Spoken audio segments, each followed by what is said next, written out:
ഭവാനി തുമ്പി മുഖനാം ഗണനായക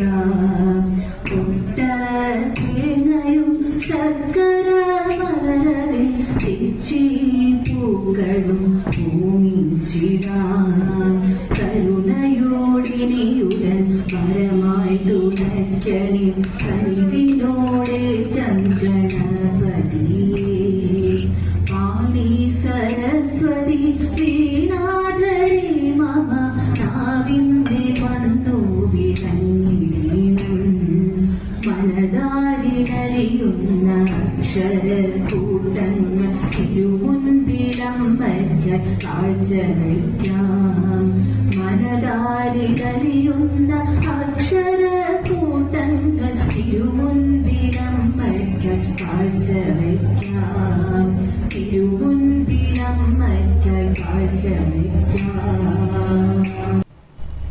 എല്ലാവരും ഊണ് കഴിച്ചോ? അപ്പോൾ ഇന്ന് ഒരു സ്പെഷ്യൽ റെസിപ്പി എന്ന് പറയാം. കേരളക്ക് വിട്ട് ഒരു ആന്ധ്രാപ്രദേശ് റെസിപ്പിയാണ് കേട്ടോ. അപ്പോൾ അവിടുത്തെ ഫേമസ് ആണ് കേട്ടോ ടൊമാറ്റോ പപ്പു റെസിപ്പി. പപ്പു എന്ന് വിചാരിച്ചാൽ നമ്മൾ എന്താ വിചാരിക്കും? പരിപ്പിനെയാണ് പപ്പു എന്ന് പറയുന്നത്. അപ്പോൾ പരിപ്പ് ഒരു ഗ്ലാസ്, പിന്നെ ഉള്ളി, പിന്നെ തക്കാളി കൂടുതൽ എടുക്കുക. 3 തക്കാളിയാണ് ഞാൻ എടുത്തത്. പിന്നെ കുറച്ച് മഞ്ഞൾപ്പൊടി, പിന്നെ ഉപ്പ്, കായം ഒരു കുഞ്ഞു പീസ് ഒക്കെ ചേർത്തിട്ട് കുക്കറിൽ ഒരു വിസിൽ അടിക്കുക. അല്ലെങ്കിൽ ഇങ്ങനത്തെ മൺപാത്രത്തിൽ ആയാലും മതി. അത് നന്നായി വെന്തൊടയണം. കരിവേപ്പിലയൊക്കെ ചേർക്കണം കേട്ടോ. അപ്പോൾ മാങ്ങാക്കാലമായല്ലോ, അപ്പോൾ മാങ്ങ അച്ചാർ ഉണ്ടാക്കാം കേട്ടോ. നമ്മൾ മാങ്ങ വീഴുമ്പോൾ കണ്ണിമാങ്ങ വീണ് കിട്ടുമല്ലോ, അപ്പം തന്നെ ഉണ്ടാക്കുന്ന അച്ചാറാണ് കേട്ടോ. ഇത് അധികമൊന്നും എടുത്തു വയ്ക്കാൻ പറ്റില്ല. പെട്ടെന്ന് നമ്മൾ നുറുക്കിയിട്ട് ചെയ്യുക. അത് കൊണ്ടുവന്നാൽ വെക്കരുത്, ആ നിമിഷം തന്നെ ഉണ്ടാക്കണം. പോയി പറക്കുക, കഴുകുക, വേഗം നുറുക്കുക, ഇങ്ങനെ കുഞ്ഞിതായിട്ട് നുറുക്കുക. അതിൽ കുറച്ച് ഉപ്പും മുളക് പൊടിയും വെളിച്ചെണ്ണയും കൂടി ചേർത്ത് കഴിക്കുക. നല്ല ടേസ്റ്റാണ് കേട്ടോ. ഫ്രഷ് നമ്മൾ അപ്പം തന്നെ ഉണ്ടാക്കി കഴിക്കുക. ഇത് കൂടുതൽ വെക്കാനൊന്നും പറ്റില്ല കേട്ടോ, ഒരു പുളിപ്പ് പോലെ വരും. അപ്പോൾ ഉണ്ടാക്കി കഴിക്കുന്ന ഒരു അടിപൊളി അച്ചാറാണ് കേട്ടോ അത്. ഒന്ന് എല്ലാവരും ട്രൈ ചെയ്ത് നോക്കും, നല്ല ടേസ്റ്റാണ്.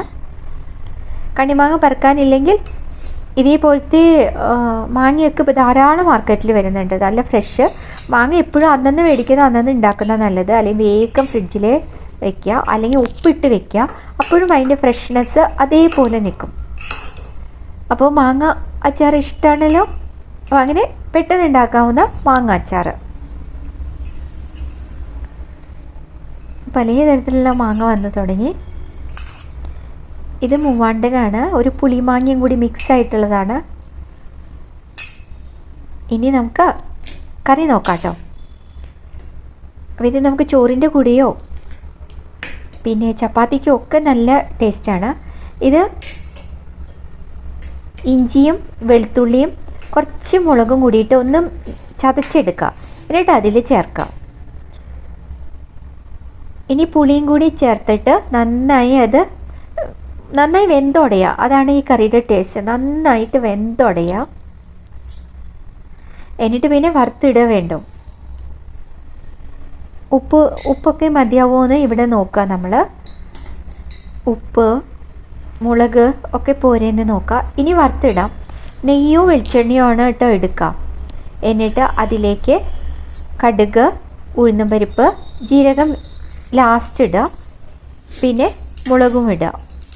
നല്ല നീളനെ 3-4 മുളക് ഇട്ടിട്ട്, അതാണ് ഈ കറിയുടെ ടേസ്റ്റ്. എന്നിട്ട് മുളക് നമ്മൾ കറിയിൽ ഇങ്ങനെ മിക്സ് ആക്കിയിട്ട് കഴിക്കണം. നല്ല ടേസ്റ്റി കറിയാണ്, പെട്ടെന്ന് നമുക്ക് ഉണ്ടാക്കാവുന്ന ഒരു കറിയാണ്.